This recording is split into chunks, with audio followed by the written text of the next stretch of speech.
अस्सलामु अलैकुम वरहमतुल्लाहि वबरकातुह। अल्हम्दुलिल्लाहि नहमदुहु व नस्तईनुहु व नस्तगफिरुहु व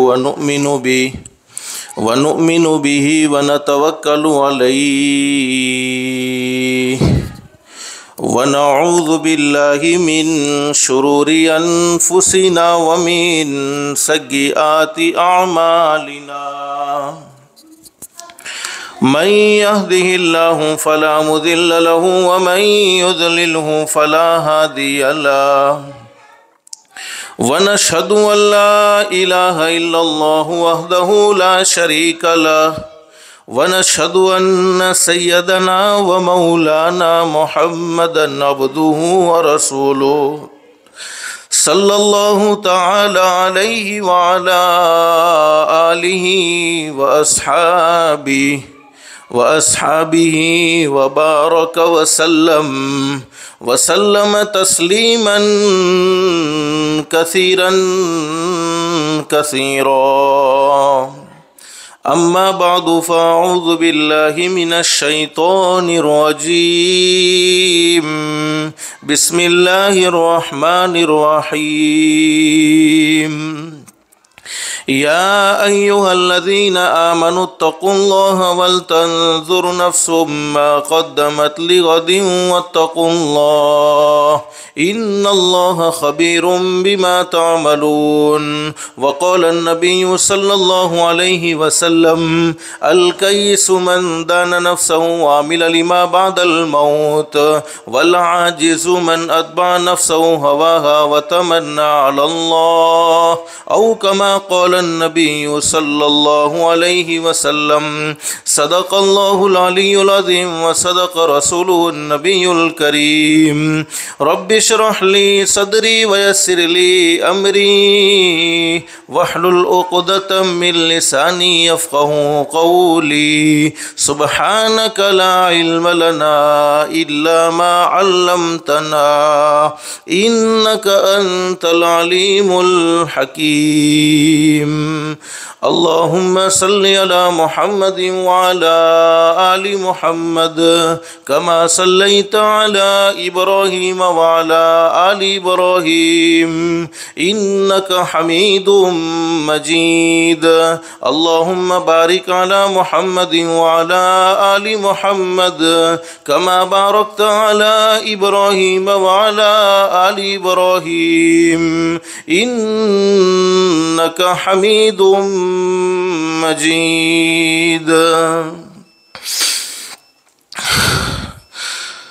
अल्लाह का हम सब पर बहुत बड़ा एहसान और बहुत बड़ा करम है कि अल्लाह ने दीन की बातें सुनने के लिए थोड़ी देर यहाँ जमा फरमाया। दुआ करो अल्लाह सब के जमा होने को कबूल फरमाए और माबेने दिल में एक नीयत और एक इरादा करके बैठें। जितनी भी बातें सुने अमल की नीयत से सुनेंगे इंशाअल्लाह।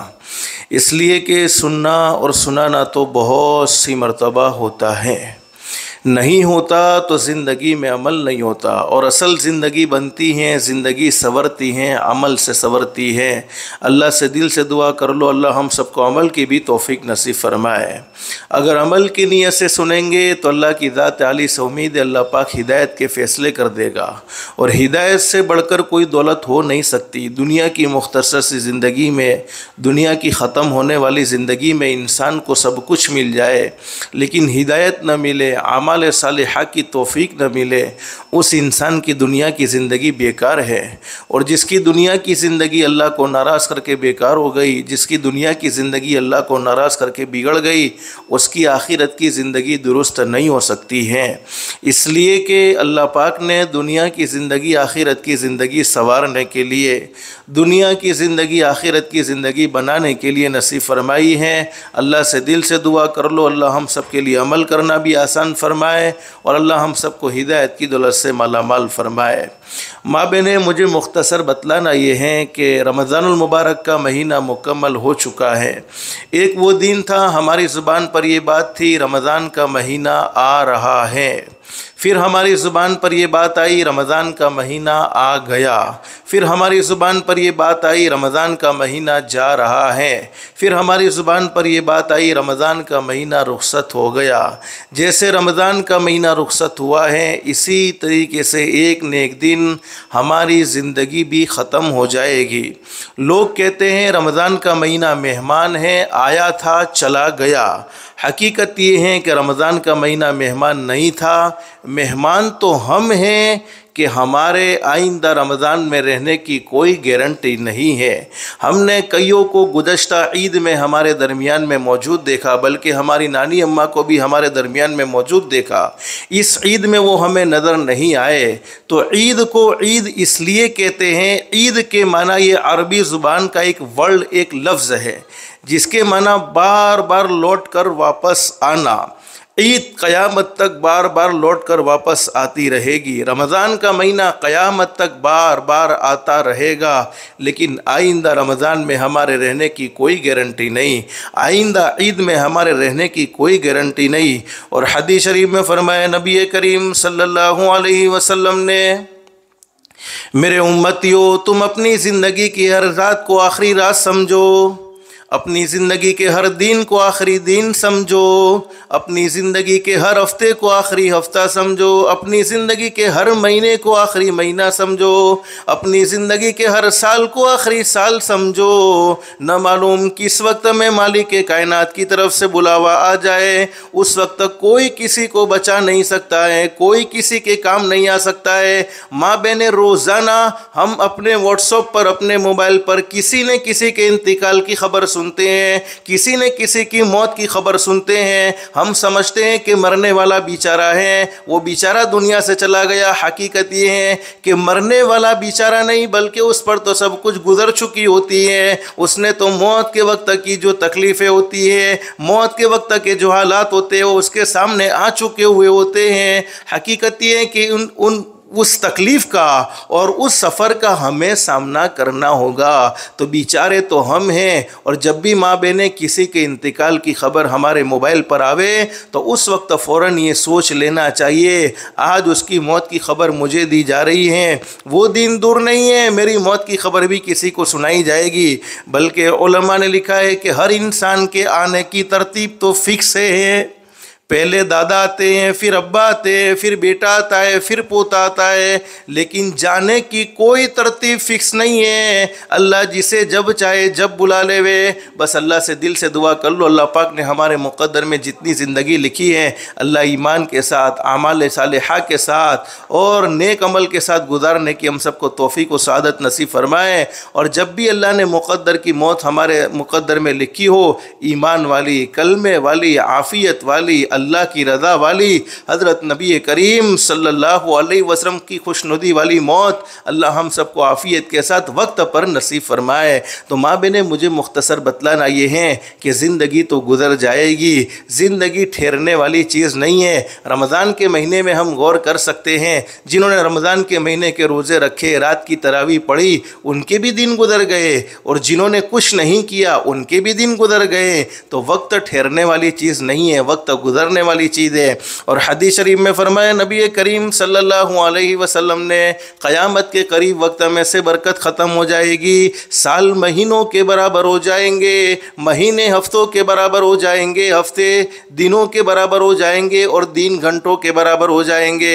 और हम देख रहे हैं 24 घंटे कैसे गुजर जाते हैं, इसका हमें एहसास नहीं होता।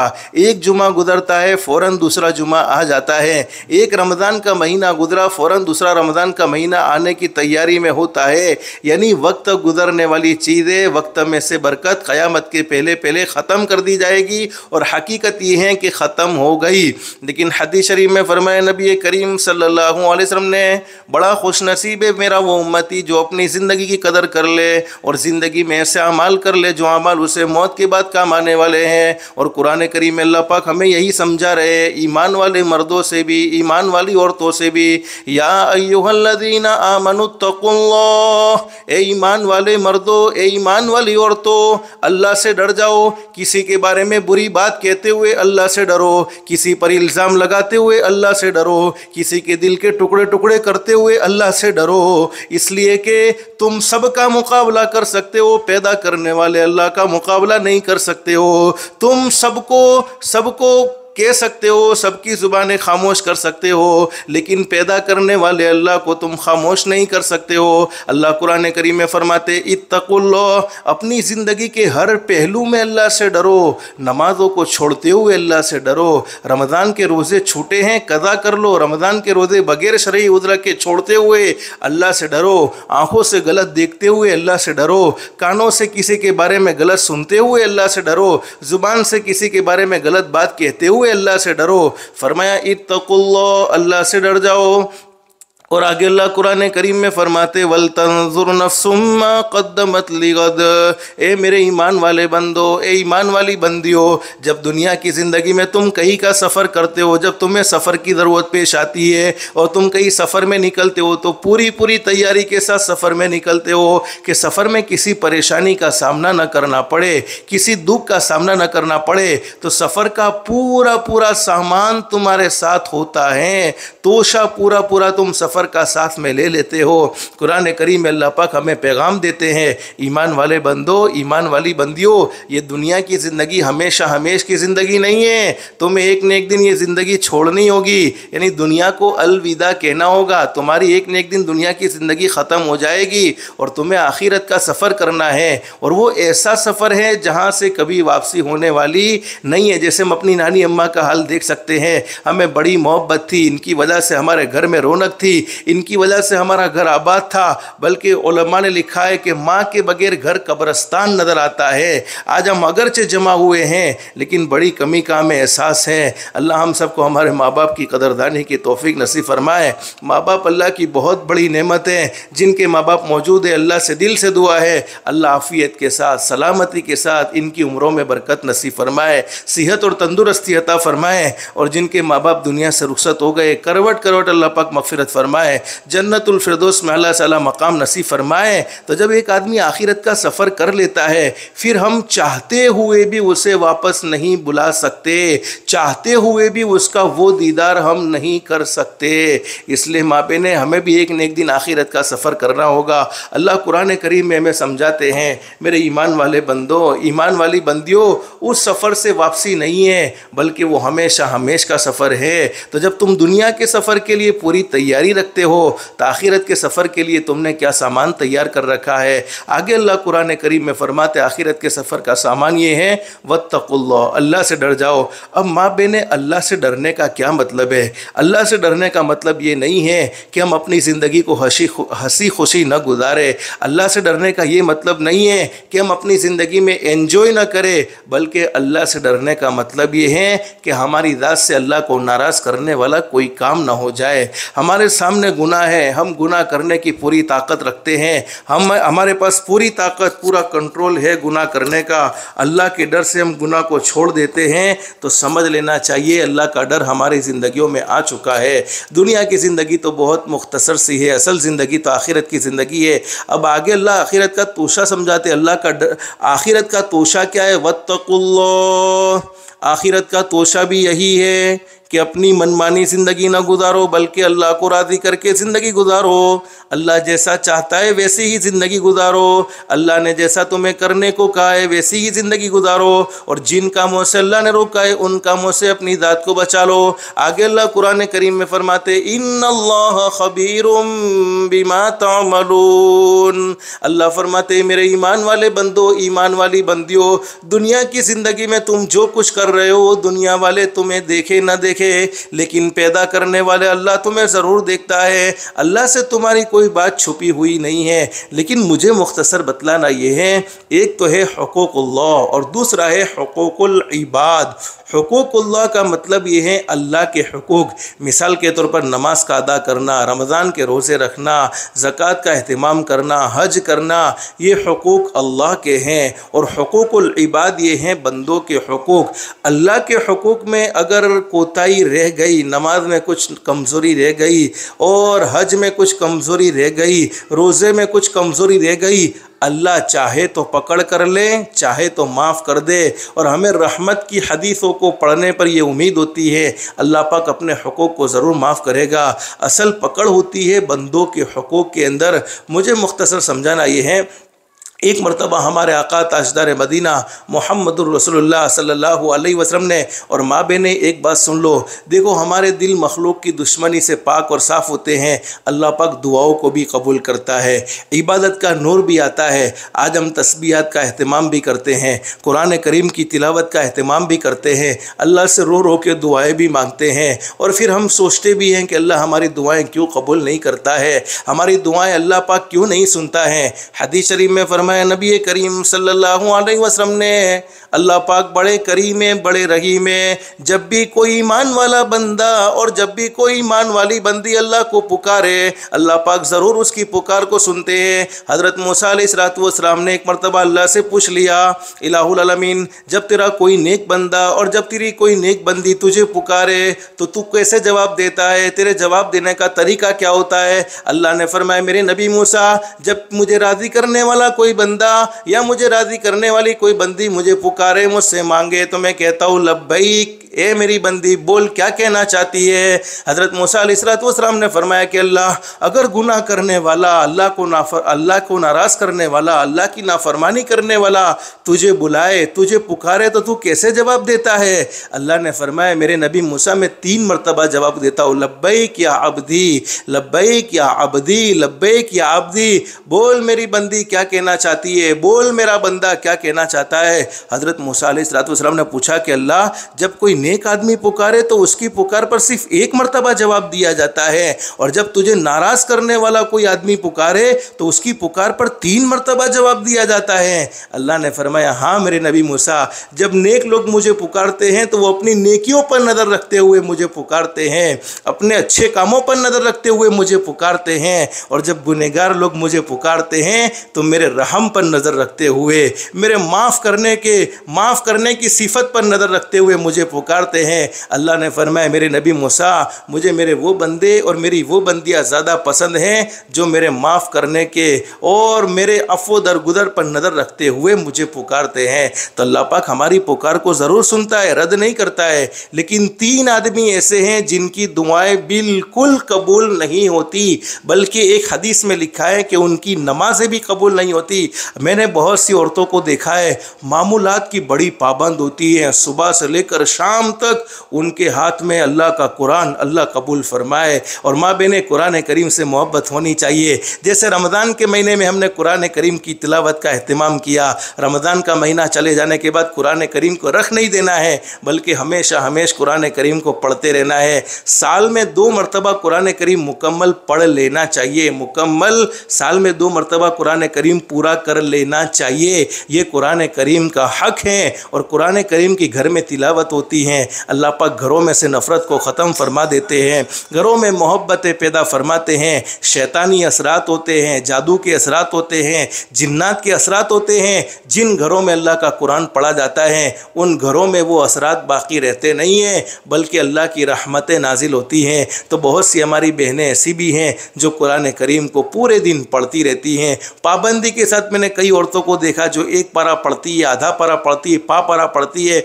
अल्लाह इनके पढ़ने को कबूल फरमाए, अल्लाह दुनिया आखिरत में बेहतरीन से बेहतरीन बदला नसीब फरमाए। कई हमारी बहनें ऐसी भी है जो तस्बीहात का भी पूरा अहतमाम करती हैं। लेकिन माँ बहनें, हकीकत ये हैं कि बहुत सी मरतबा हमारी ज़िंदगी में कुछ कोताहियाँ ऐसी होती हैं, उन कोताहियों की वजह से हमारे नेक अमल का नतीजा हमें नज़र नहीं आता है। 3 आदमी ऐसे हैं जिनकी दुआएं बिल्कुल कबूल नहीं होती। नंबर 1, जिसके पेट में हराम के लुक़मे चले जाए, हराम का खाना जिसके पेट में चला जाए, उसकी दुआ कबूल नहीं होती। नंबर 2, जिसके दिल में किसी की दुश्मनी हो, जिसके दिल में किसी की दुश्मनी भर जाए, उसकी दुआ भी बिल्कुल कबूल नहीं होती। और नंबर 3, जो किसी की बुराई करने वाला हो, किसी की पीठ पीछे बातें करने वाला हो। अब बहुत से लोग कहते हैं कि हम दुआएं मांगते हैं कबूल नहीं होती, तो हमें देख लेना चाहिए। अल्हम्दुलिल्लाह मुझे उम्मीद है कि हमारी बहुत सी बहनें हैं, हमारी बहुत सी माएँ हैं, हलाल खाने का अहतमाम करती हैं। लेकिन दूसरी 2 बातों के बारे में मैं अपना जायज़ा ले लूँ, आप लोग अपना जायज़ा ले ले कि मैं अपनी ज़ुबान से किसी के बारे में कितनी अच्छी बातें करता हूँ और अपनी ज़ुबान से किसी के बारे में कितनी बुरी बातें करता हूँ, और मेरे दिल में किसी के बारे में क्या मोहब्बत है और किसी के बारे में क्या नफ़रतें हैं, वो मेरे दिल को मैं जानता हूँ, आपके दिल को आप जानती है। माँ बहनें, मैं अपनी ज़ुबान कैसी चलाता हूँ वो मेरे दिल को, मेरी ज़ुबान के बारे में मैं जानता हूँ, आपकी ज़ुबान के बारे में आप जानती हो। लेकिन मुझे मुख्तसर समझाना ही है, दुनिया की ज़िंदगी ख़त्म हो जाएगी, एक न एक दिन क़ब्र के हवाले हो ही जाना है, तो फिर क्यों दुनिया की ज़िंदगी हम नफ़रतों में गुजारे। दुनिया की ज़िंदगी मोहब्बत के साथ गुजारने का हमारे नबी हज़रत मुहम्मदुर रसूलुल्लाह सल्लल्लाहु अलैहि वसल्लम ने हमें हुक्म दिया है। हदीस शरीफ में लिखा है कि एक मरतबा हज़रत आयशा सिद्दीक़ा रज़ी अल्लाह तआला अन्हा से हमारे नबी हज़रत मुहम्मदुर रसूलुल्लाह सल्लल्लाहु अलैहि वसल्लम ने खुश होकर फरमाया, हमारे नबी को अल्लाह पाक ने बड़ा ऊंचा मकाम दिया, बड़ा ऊंचा मरतबा दिया। हमारे नबी हज़रत मुहम्मदुर रसूलुल्लाह सल्लल्लाहु अलैहि वसल्लम के सदक़े में अल्लाह ने पूरी कायनात को सजाया, पूरी कायनात को बनाया। बल्कि हमारे नबी इस दुनिया में ना आते तो ये दुनिया न बनती। हमारे नबी हज़रत मुहम्मदुर रसूलुल्लाह सल्लल्लाहु अलैहि वसल्लम एक मरतबा बहुत ज़्यादा खुश है, यानी आपका चेहरा खिल रहा है, आपके चेहरे पर मुस्कुराहट है। और खुश क्यों है? इसलिए कि हमारे नबी को अपनी उम्मत से मोहब्बत थी।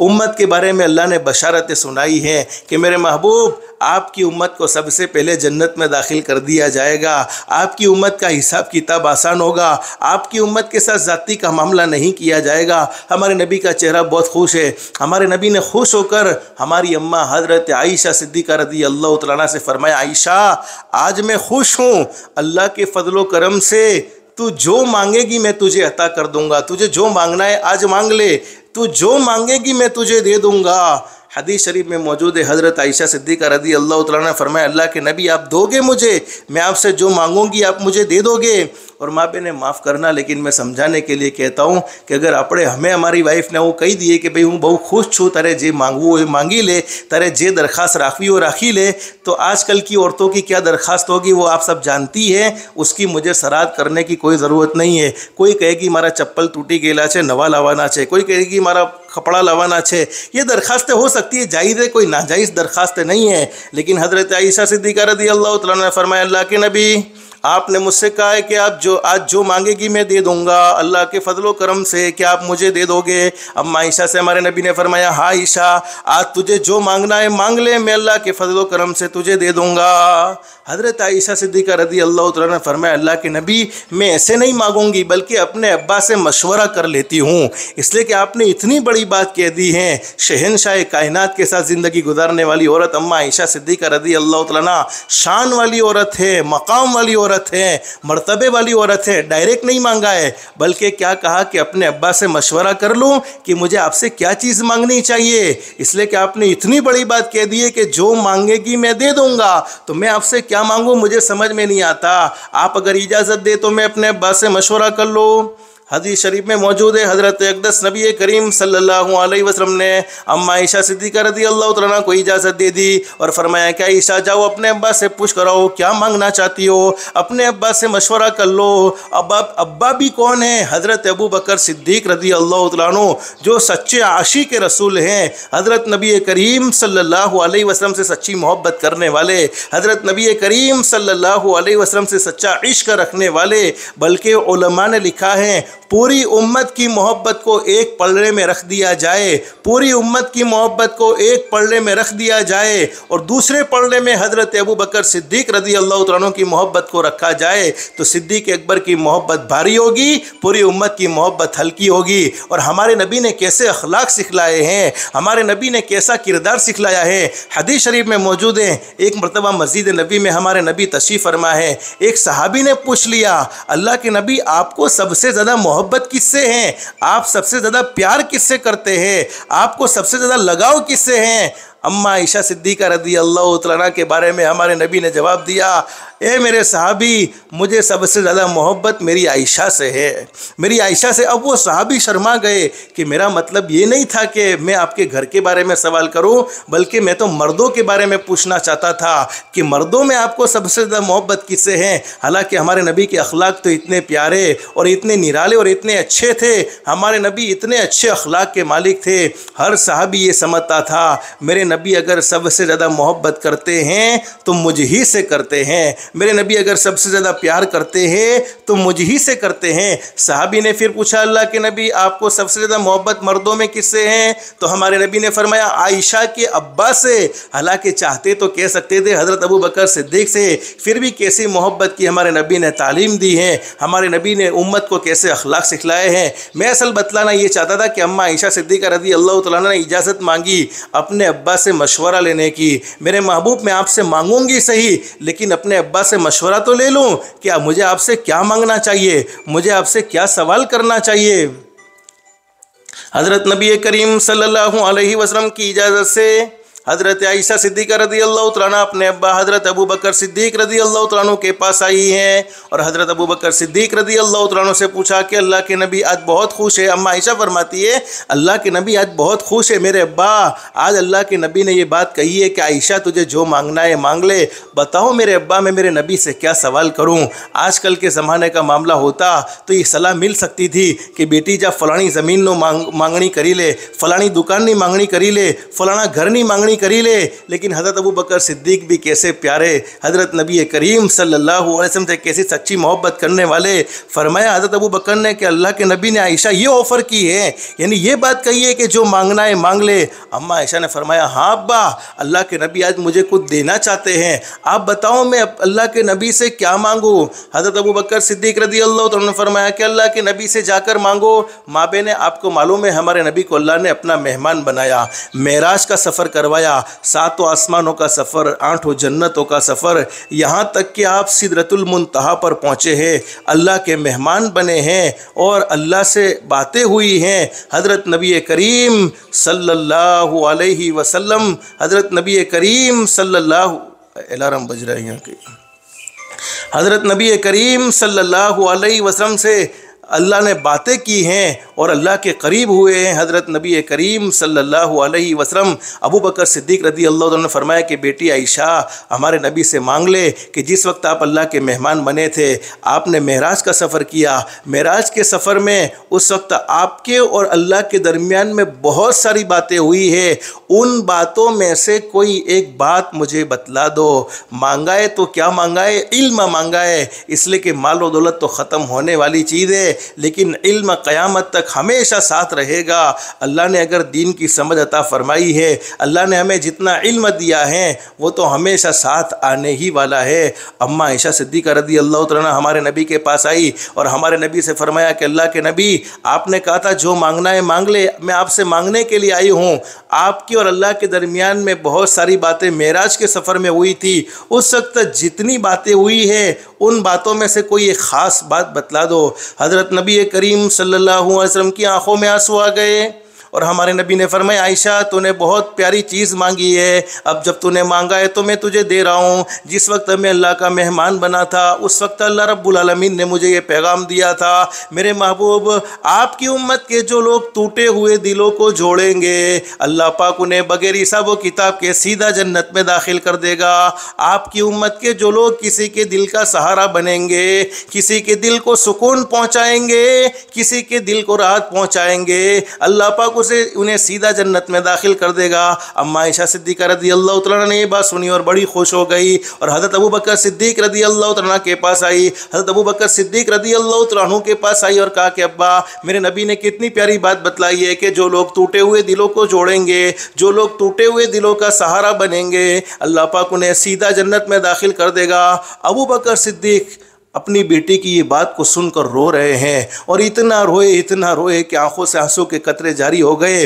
अम्मा आयशा ने पूछा, मेरे अब्बा आप रोते क्यों हो? अरे मेरे नबी ने कैसी प्यारी बात बतलाई है कि अगर हम किसी टूटे हुए दिल का सहारा बनेंगे, किसी टूटे हुए दिल को जोड़ेंगे, किसी टूटे हुए दिल को राहत पहुंचाएंगे, अल्लाह बगैर हिसाब व किताब के हमें जन्नत में दाखिल फरमा देगा। अबू बकर सिद्दीक ने फरमाया, बेटी तूने मेरे नबी की बात के एक पहलू को यानी एक साइड को सोचा है, दूसरी साइड को भी तो सोच, दूसरे पहलू को भी तो सोच कि जो लोग टूटे हुए दिलों को जोड़ेंगे अल्लाह उन्हें सीधा जन्नत में दाखिल फरमाएगा। तो क्या जो लोग दूसरों के दिल तोड़ेंगे उनका क्या हाल होगा? वो सीधे जहन्नम में जाएंगे। अबू बकर सिद्दीक रज़ी अल्लाह तआला फरमाते, बेटी मैं रोता इसलिए हूँ कि मुझे ये डर है कि मेरी दाद से किसी का दिल तो नहीं टूट चुका है, मेरी दाद से किसी के दिल के टुकड़े टुकड़े तो नहीं हो गए हैं, इस वजह से मैं रोता हूँ। मालूम नहीं मैं जोड़ने वाले लोगों में हूँ या तोड़ने वाले लोगों में हूँ। तो माँ बहने मुझे असल बतलाना ये था, अखलाक की हमारे नबी ने तालीम दी। एक मरतबा हमारे नबी बैतुल्लाह का तवाफ़ कर रहे हैं। अल्लाह से दिल से दुआ कर लो, अल्लाह हर एक को बैतुल्लाह की हाज़िरी नसीब फरमाए, अल्लाह हर एक के लिए मक्कतुल मुकर्रमा जाना और मदीनतुल मुनव्वरा जाना आसान फरमाए। हमारे नबी ने तवाफ़ करते करते बैतुल्लाह से फरमाया कि काबा तू अल्लाह का घर है, तेरा इकराम बहुत ज़रूरी है, तेरा एहतराम बहुत ज़रूरी है, तेरा तवाफ़ फरिश्तों ने किया, क़यामत तक करते रहेंगे और क़यामत तक लोग भी तेरा तवाफ़ करते रहेंगे, लेकिन अगर तुझे कोई 100 मरतबा तोड़ दे, नऊज़ बिल्लाह, ऐसी गलीज़ हरकत कौन कर सकता है? बैतुल्लाह को कौन गिरा सकता है? अल्लाह का घर है, बैतुल्लाह को कौन तोड़ सकता है? फिर भी हमारे नबी ने क्या फरमाया कि अगर तुझे कोई 100 मरतबा तोड़े और मैं मोहम्मद कहो माँ बहने सल्लल्लाहु अलैहि वसल्लम अपने हाथों से 100 मरतबा बनाऊं, मुझे इस पर कोई अफसोस नहीं है जितना एक मुसलमान के दिल पर सुई के नाके के बराबर तकलीफ़ पहुँचाने पर अफसोस होता है। तो माँ बहने असल तो दुनिया छोड़ देनी है। एक सहाबी जिनका नाम है हज़रत अबू दुजाना रदी अल्लाह तआला अन्हु, आखिरी वक्त है, देखो दुनिया हर किसी को छोड़नी है। अगर हमारे दिल में किसी की मोहब्बत है तब भी दुनिया से चले जाना है, हमारे दिल में किसी की नफ़रत है तब भी दुनिया से चले जाना है, हमारी ज़ुबान पर किसी के बारे में अच्छे बोल हैं तब भी दुनिया से चले जाना है, हमारी ज़ुबान पर किसी के बारे में गलत बोल है तब भी दुनिया से चले जाना है। आँख अच्छी देख रही है तब भी दुनिया से जाना है, आँख गलत देख रही हैं तब भी दुनिया से जाना है, कान अच्छे सुन रहे हैं तब भी दुनिया से जाना है, कान गलत सुन रहे हैं तब भी दुनिया से जाना है। इसलिए बहुत अच्छी बात कही है, इंसान संभल जा अब भी तू, इंसान संभल जा अब भी तू, मिट्टी में एक दिन जाना है, तेरे बड़े भी चले गए और तेरा भी नंबर आना है।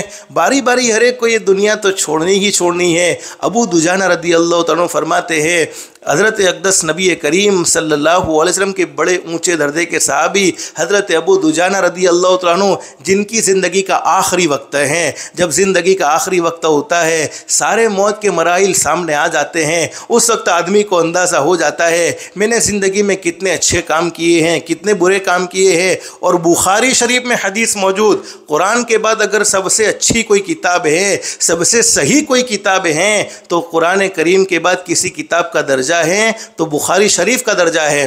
बुखारी शरीफ में हदीस मौजूद है, फरमाया नबी करीम सल्लल्लाहु अलैहि वसल्लम ने, जब कोई आदमी दुनिया से जाता है, हर किसी को दुनिया से जाना होगा, दुनिया हर किसी को छोड़ देनी होगी, एक दिन रूह तन से निकल जाएगी, यानी एक दिन रूह बदन से निकल जाएगी। आज हमारे बदन में रूह है इसलिए हमारे हाथ भी हरकत कर रहे हैं, पैर भी हरकत कर रहे हैं, मैं आपके सामने बातें कर रहा हूँ, ये ज़ुबान हिल रही है, ये रूह बदन में है इसलिए हिल रही है, वरना ये बदन से रूह निकल जाएगी, ये ज़ुबान भी किसी की मोहताज हो जाएगी, यानी बोल नहीं सकेगी। आंखें भी मोहताज, कान भी मोहताज, हाथ भी मोहताज, कोई जिस्म का उज़्व हमारे कंट्रोल में नहीं रहेगा। एक दिन रूह तन से निकल जाएगी, क्या खबर आज जाए या कल जाएगी, देख लेना देख लेना ये आंखें बदल जाएगी, मौत सर से किसी के न टल जाएगी, असदहा बन के सबको निगल जाएगी। जब किसी का वक्त आ गया, एक सेकंड आगे नहीं, एक सेकंड पीछे नहीं, वक्त मुकर्रा पर हर एक को जाना है। और कुरान करीम का 18वां पारा, 18वें पारे में एक सूरत है सूरतुल मुमिनून, उसमें अल्लाह रब्बुल आलमीन ने ये मजमून बयान फरमाया है, जब लोग दुनिया से चले जाएंगे, जिन्होंने अपनी ज़िंदगी अच्छी गुजारी है वो तो बड़े खुश होंगे, लेकिन जिन्होंने ज़िंदगी में अल्लाह को नाराज़ कर लिया, हज़रत नबी करीम सल्लल्लाहु अलैहि वसल्लम को नाराज़ कर लिया, आखिरी वक्त में कहेंगे हमें एक मोहलत और दे दी जाए, हमें फिर ज़िंदगी दे दी जाए, हम फिर अल्लाह को राज़ी करके दुनिया से आएंगे। अल्लाह फरमाएंगे नहीं नहीं नहीं नहीं, वो मौका चला गया। बुखारी शरीफ में हदीस मौजूद है, जब इंसान दुनिया से जाता है, जाना हर किसी को होगा, जब इंसान दुनिया से जाता है उसने अपनी ज़िंदगी में अच्छे अमाल किए होते हैं, नमाज़ों का एहतमाम, मोहब्बत भरी ज़िंदगी गुजारी होती है, नफ़रतों को नहीं फैलाया होता, किसी के बारे में ज़ुबान से कोई बुरी बात नहीं कही होती है, किसी के बारे में कोई बुरी बात नहीं सुनी होती है, हमेशा अल्लाह को राज़ी किया, अल्लाह के नबी को राज़ी किया। राज़ी करने का मतलब ये नहीं है माँ बहने कि पूरी रात तहज्जुद की नमाज़ पढ़ लो, पूरे दिन रोज़े रखते रहो 12 महीने। अल्लाह को राज़ी करने का मतलब, अल्लाह के नबी को राज़ी करने का मतलब ये है हम अपनी ज़ात से अल्लाह को नाराज़ करने वाला कोई काम न करें, यानी गुनाह न करें। फरमाया नबी करीम सल्लल्लाहु अलैहि वसल्लम ने, तो वो कहता है ओ लोगो, जब उसका जनाजा उठाकर ले जाया जाता है तो वो कहता है ओ लोगो, जल्द से जल्द तुम मुझे राहत वाली जगह पर पहुंचा दो, जल्द से जल्द तुम मुझे सुकून और इत्मीनान वाली जगह पर पहुंचा दो। हदीस शरीफ में है कि कब्र जन्नत के बागों में का एक बाग है, तो नेक लोगों की कब्र तो जन्नत का बाग बन जाती है। और वो कहता भी है कि जल्द से जल्द तुम मुझे राहत वाली जगह पर पहुंचा दो, लेकिन अल्लाह हिफाजत फरमाए, बुखारी शरीफ में हदीस मौजूद है, जिसने अपनी ज़िंदगी में अल्लाह को नाराज़ किया, नफ़रत भरी ज़िंदगी गुजारी, किसी पर इल्ज़ाम लगाया, किसी पर तोहमत लगाई और बग़ैर तहक़ीक़ की बातों को फैलाया। हदीस शरीफ में हमारे नबी ने फरमाया, जब उसके जनाजे को उठा कर ले जाया जाता है, बुखारी शरीफ को आप पढ़ कर देखना, हदीस शरीफ के अल्फाज के वो अपनी ज़ुबान से कहता है, हाय मेरी बर्बादी, हाय मेरी तबाही, मैंने दुनिया में क्या कर दिया, हाय मेरी बर्बादी, हाय मेरी तबाही, मैंने दुनिया में क्या कर दिया। हदीस शरीफ में लिखा है कि उस मुर्दे की आवाज़ को इंसान और जिन्नात के अलावा तमाम की तमाम मखलूक सुनती हैं, और अगर उसकी आवाज़ कोई इंसान सुन ले तो तमाम के तमाम इंसान बेहोश हो जाए। अल्लाह हम सब के साथ आफ़ियत का मामला फरमाए।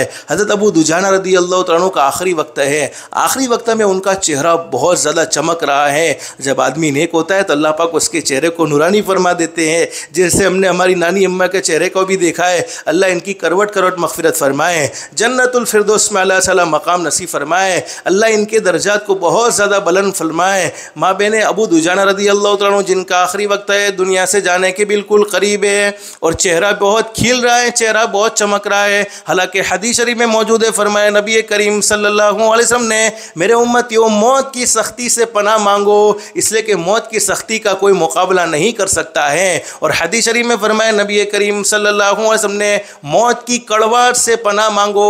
और एक हदीस में हमारे नबी ने फरमाया कि मौत के वक्त की प्यास से पनाह मांगो, इसलिए कि मौत के वक्त ऐसी प्यास लगती है, अगर पूरा समंदर भी पिला दिया जाए तो प्यास बुझती नहीं है। और जब नेक लोग दुनिया से जाते हैं तो उनकी रूह ऐसे निकाली जाती है जैसे आटे में से बाल को निकाला जाता है। कितना आसानी से बाल आटे में से निकल जाता है। लेकिन जब कोई बुरा आदमी दुनिया से जाता है, जिसने अल्लाह को हमेशा नाराज़ करने का एहतमाम किया, अल्लाह के नबी को नाराज़ करने का एहतमाम किया, उसकी पूरी ज़िंदगी नफ़रतों में, ग़ीबत करने में, दिल में हसद, दिल में दुश्मनियाँ भरने में गुजर जाती है, तो फिर मलकुल मौत कभी रूह को घुटने में रोक कर अज़ाब देते हैं, कभी पेट में रोक कर अज़ाब देते हैं, कभी सीने में रोक कर अज़ाब देते हैं, कभी हलक में रोक कर अज़ाब देते हैं। इसीलिए हमारे नबी ने फरमाया मौत की सख्ती से पनाह मांगो। और हमारे नबी हज़रत मुहम्मदुर रसूलुल्लाह सल्लल्लाहु अलैहि वसल्लम भी जब दुनिया से रुखसत हो रहे थे, आपका आखिरी वक्त था, अम्मा आयशा सिद्दीक़ा रज़ी अल्लाह तआला फरमाती हैं, मैंने मेरे महबूब को देखा, मेरे महबूब प्याले में हाथ डाल डाल कर पानी लेकर अपने मुंह पर छींटे मार रहे थे और हमारे नबी यही दुआ मांग रहे थे, अल्लाह मौत की सख्ती से मेरी हिफाजत फरमाना, मौत की सख्ती से मेरी हिफाजत फरमाना। लेकिन माँ बहने में असल बतलाना ये चाहता हूँ, हज़रत अबू दुजाना रदी अल्लाह तआला अन्हु बड़े ऊंचे दर्जे के साहबी, आखिरी वक्त में इनका चेहरा बहुत ज़्यादा खिल रहा है, बहुत ज़्यादा चमक रहा है। लोगों ने पूछा कि हज़रत दुनिया छोड़कर जा रहे हो, आखिरत का सफ़र कर रहे हो, क्या तुम्हें आखिरत के सफ़र का कोई टेंशन नहीं है, क्या तुम्हें आखिरत के सफ़र का कोई दुख नहीं है? और माँ बहनें, जिसकी ज़िंदगी अच्छी होती है उसको मौत का बोलो कोई टेंशन होता नहीं है। इसीलिए उलमा ने फरमाया कि तुम अपनी ज़िंदगी को रमज़ानुल मुबारक के महीने की तरह गुजारो।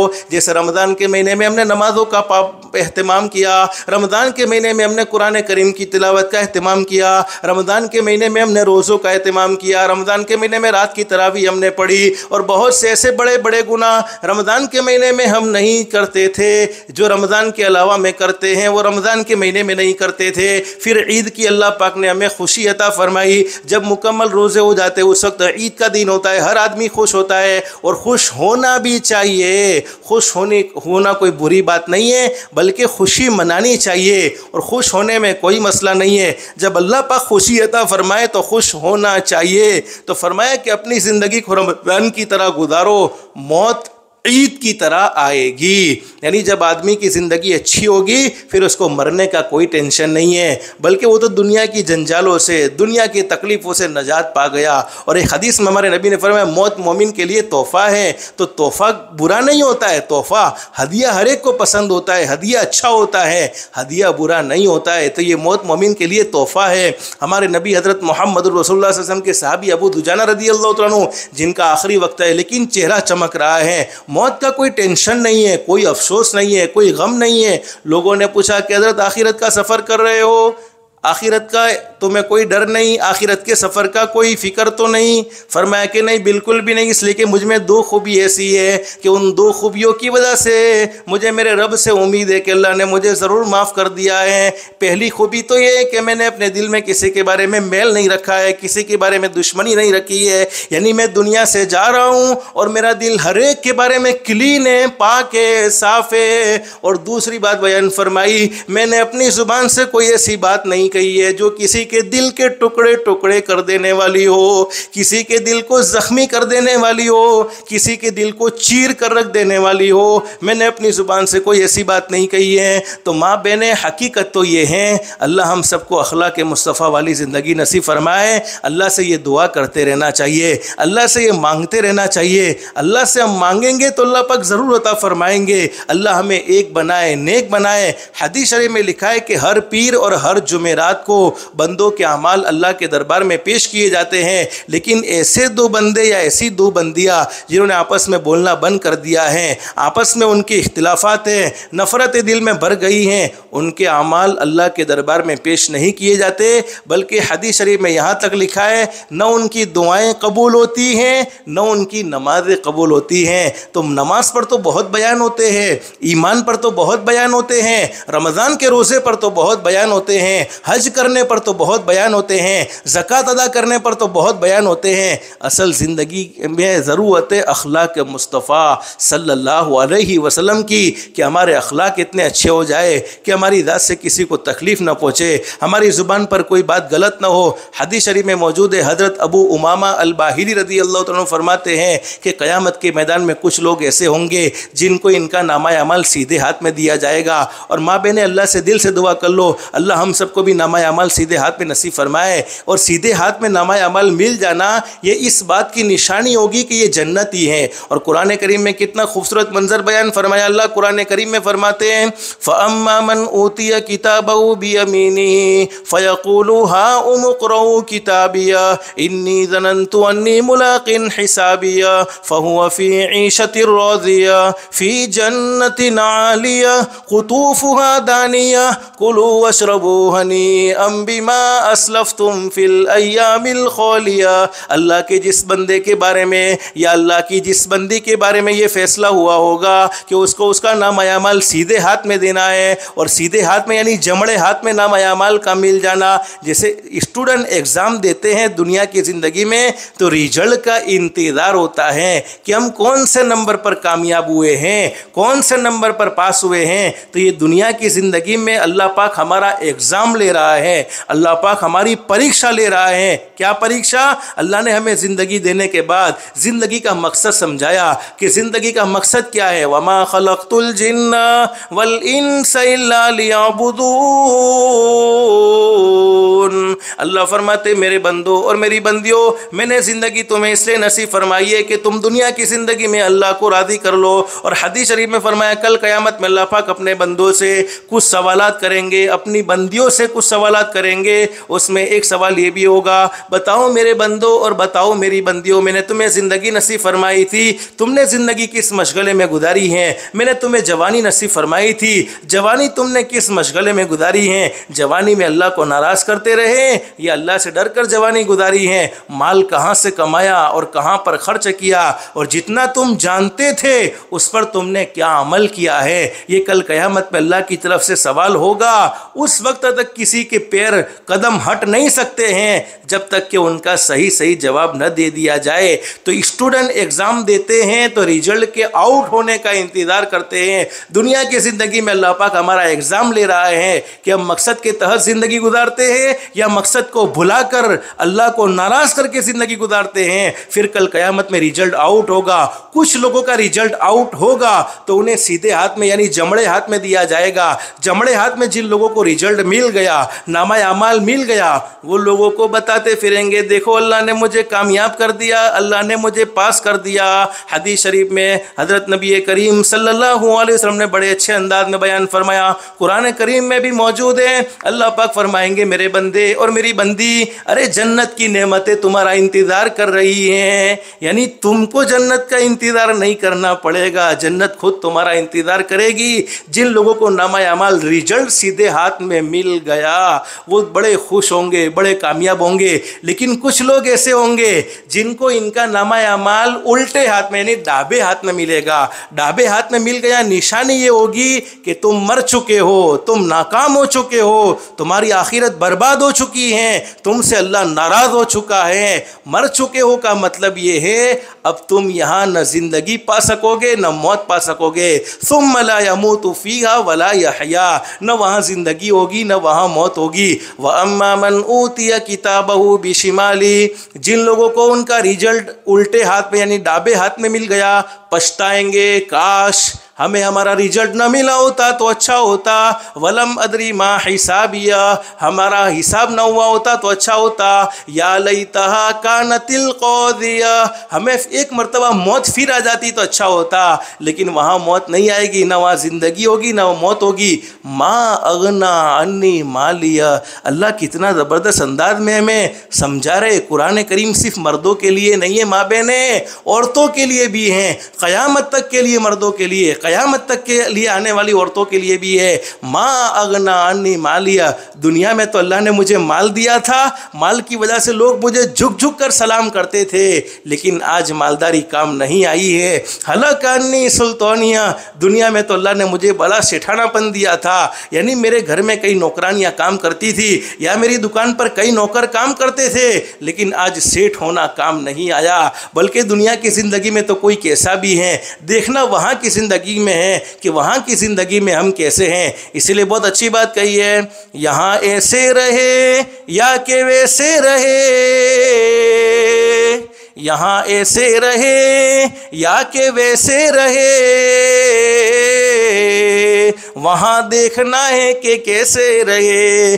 दुनिया में तो कोई गरीब हैं, कोई अमीर हैं, कोई सुखी है, कोई दुखी है, अरे कोई राहत में है, कोई परेशानी में है, लेकिन आखिरत में देखना है कि जन्नत वालों के साथ है या अल्लाह हिफाजत फरमाए जहन्नम वालों के साथ है। इसलिए अल्लाह कुरान करीम में फरमाते सूरह यासीन शरीफ में, वमताजुल यौम अय्युहल मुजरिमून,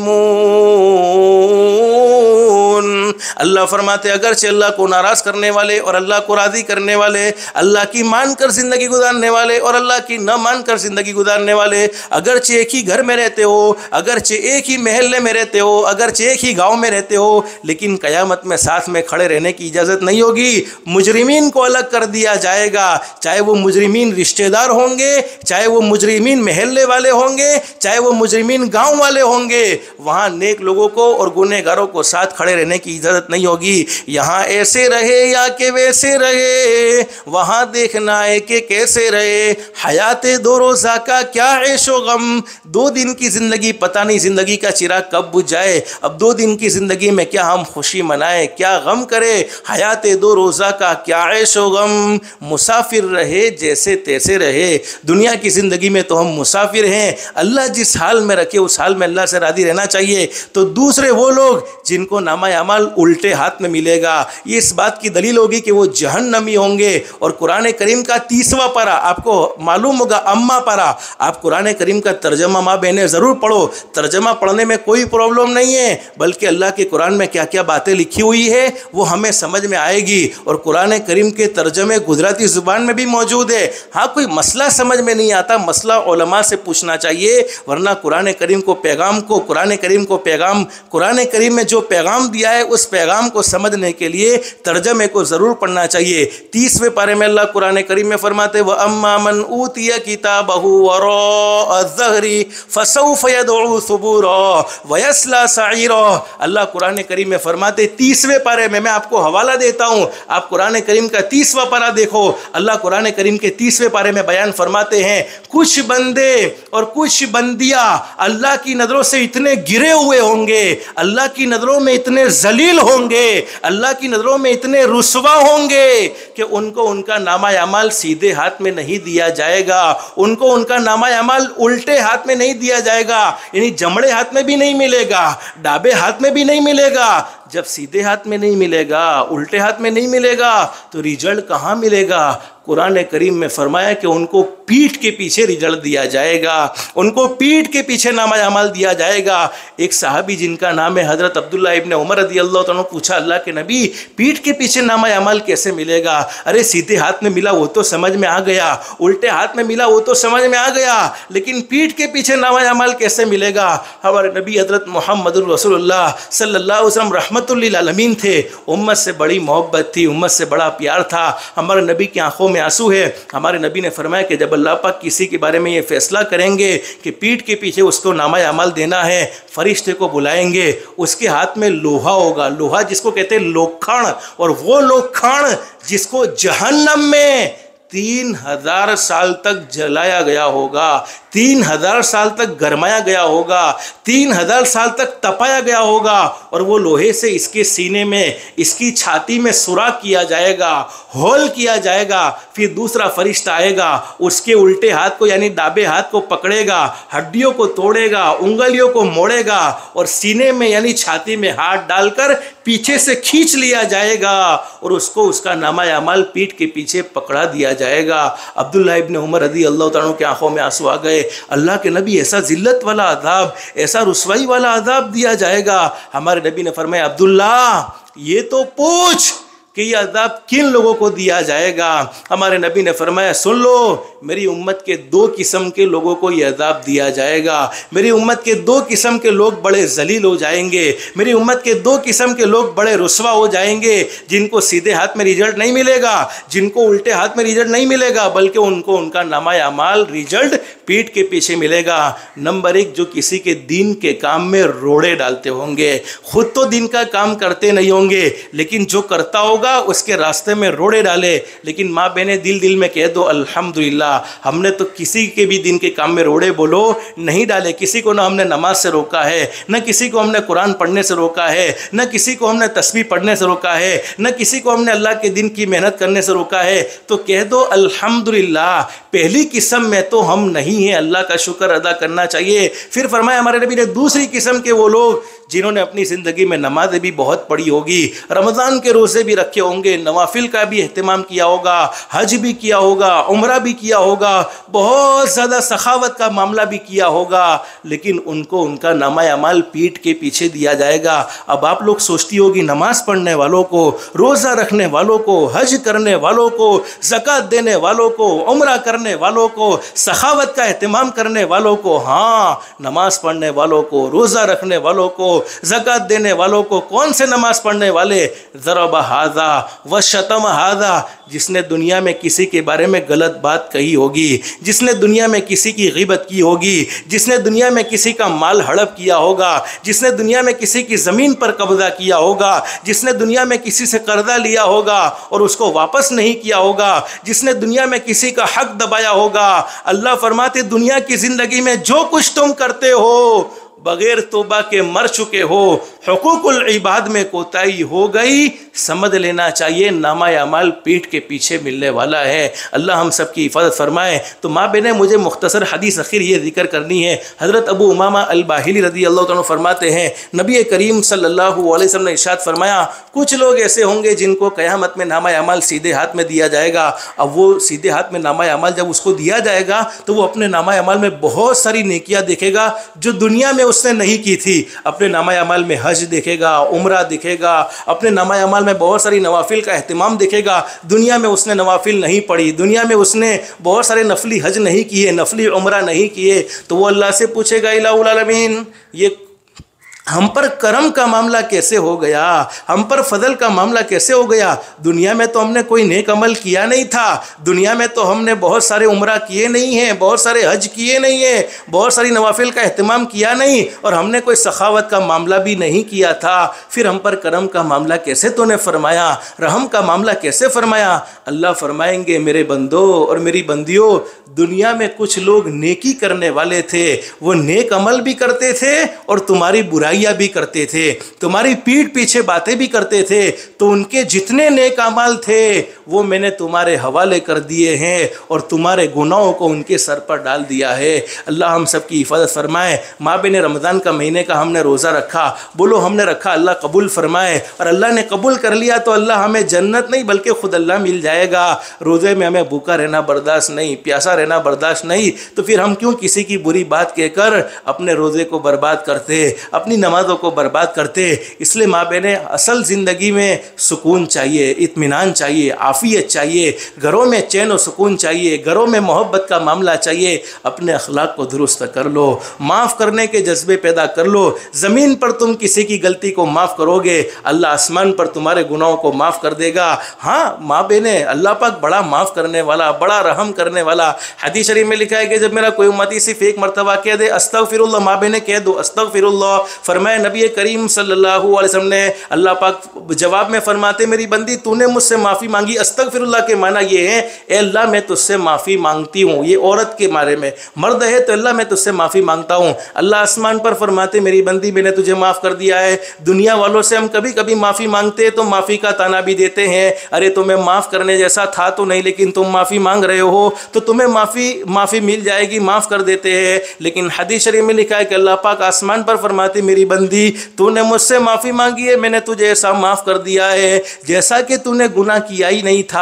और गुनाह लिखने वाले फरिश्ते को भी भुला दिया जाता है। तो अल्लाह तो बड़ा करीम है, अल्लाह तो बड़ा रहीम है, वो माफ़ करने वाला है, रहम का मामला करने वाला है। आखिरत का सफ़र हमें ज़रूर करना है। नमाज़ों का ख़ास तौर पर रमज़ान के महीने में अहतमाम किया। रमज़ान का महीना जाने के बाद नमाज़ों को जुमा के साथ ख़ास मत करो, बल्कि नमाज़ों को हमेशा पढ़ने का अहतमाम करो। जैसे रमज़ान के महीने में हमने नेक अमाल किए हैं, रमज़ान का महीना चले जाने के बाद भी अपनी ज़िंदगी में आमाल सालिहा को बाकी रखो। रोज़ाना फजर की नमाज के बाद सूरह यासीन शरीफ की एक मरतबा तिलावत कर लो, जिसकी बरकत से अल्लाह पाक पूरे दिन भर के कामों में मददगार तुम्हारा बन जाएगा। और माँ बहने, इस वक्त के हालात अच्छे नहीं हैं, हमें अपने बच्चियों के ईमान की हिफाजत की बहुत ज़्यादा फिक्र करनी चाहिए। अब मजबूरी की वजह से हमें अपने बच्चों को पढ़ाना भी ज़रूरी है, अभण नहीं रखना चाहिए, अपने बच्चों को अच्छा एजुकेशन देना चाहिए, अच्छी तालीम हमारी बच्चियों को ज़रूर देनी चाहिए, लेकिन ऐसा गंदा गंदा माहौल हो चुका है, हमारी बच्चियों की तरफ भेड़ियों जैसी निगाहें लोगों की होती हैं। तो मैं आपको एक छोटी सी दुआ बतलाता हूँ, उस दुआ को पढ़कर घर से निकलने का एहतमाम करें और अपनी बच्चियों को ज़रूर ये दुआ पढ़ाए। इस दुआ के पढ़े बगैर घर से कभी भी निकलने न दे। जब भी हमारी बच्ची को घर से निकलने की ज़रूरत पेश आए या आपको खुद को घर से निकलने की ज़रूरत पेश आए, एक छोटी सी दुआ पढ़ोगे। तिरमिज़ी शरीफ में हदीस मौजूद है, हमारे नबी ने फरमाया अल्लाह पाक उसकी सेफ्टी के लिए एक फरिश्ते को भेज देते हैं। हालांकि हदीस शरीफ में लिखा है कि जब कोई बंदा या जब कोई बंदी घर से निकले ना तो शैतान भी उसके साथ हो जाते हैं, इसलिए कि बाजार तो शैतान के अड्डे होते हैं। लेकिन एक छोटी सी दुआ पढ़ने की बरकत से एक फरिश्ता सेफ्टी के लिए, और वो फरिश्ता क्या खुशखबरी देता है, देखो सुनो खुशखबरी, अल्लाह तेरे लिए काफ़ी हो गया। देखो ये फरिश्ते की पहली खुशखबरी, अल्लाह तेरे लिए काफ़ी हो गया, अल्लाह तेरे घर वालों के लिए काफ़ी हो गया, और अल्लाह ने तेरे माल की भी हिफाजत का ज़िम्मा ले लिया, तेरी जान की भी हिफाजत का ज़िम्मा ले लिया। और हदीस शरीफ के अल्फाज, अल्लाह पाक शैतान को भी उससे दूर कर देते हैं। बल्कि शैतान कभी एक दूसरे के बारे में ये कहते भी हैं कि चलो वो फलानी लड़की घर से निकली है या फलाना बंदा घर से निकला है, हम उसके पीछे चलते हैं। तो वो शैतान दूसरे शैतान से कहता है नहीं, इसने तो दुआ पढ़ ली है, उसके साथ तो सेफ्टी के लिए फरिश्ता आ गया है। तो माँ बहन दुनिया की सेफ्टी है, लेकिन हमारे नबी की दुआओं में भी एक नूर है। बिस्मिल्लाहि तवक्कलतु अलल्लाह ला हौल वला कुव्वत इल्ला बिल्लाह। ये दुआ को मामूली दुआ मत समझो, बहुत पावरफुल दुआ है। जब भी घर से खुद को निकलना हो, अपनी बच्चियों को इस दुआ के पढ़े बगैर निकलने हरगिज़ मत दो। कह दो बेटी ये दुआ पढ़े बगैर तुझे घर से निकलने की इजाज़त नहीं है, और अल्लाह पर भरोसा रखो, अल्लाह सेफ्टी के लिए एक फरिश्ता भेज देगा। लेकिन माँ बहने मैं मुख्तसर बतलाना ये चाहता हूँ, हकीकत ये है कि जैसे अल्लाह पाक ने हमें ज़िंदगी नसीब फरमाई है, एक न एक दिन ज़िंदगी ख़त्म हो जाएगी। बस ख़त्म होने वाली ज़िंदगी में आपस में माफ़ करने के जज्बे रखो, कोई बात किसी के बारे में बुरी ना कहो बगैर तहकीक के।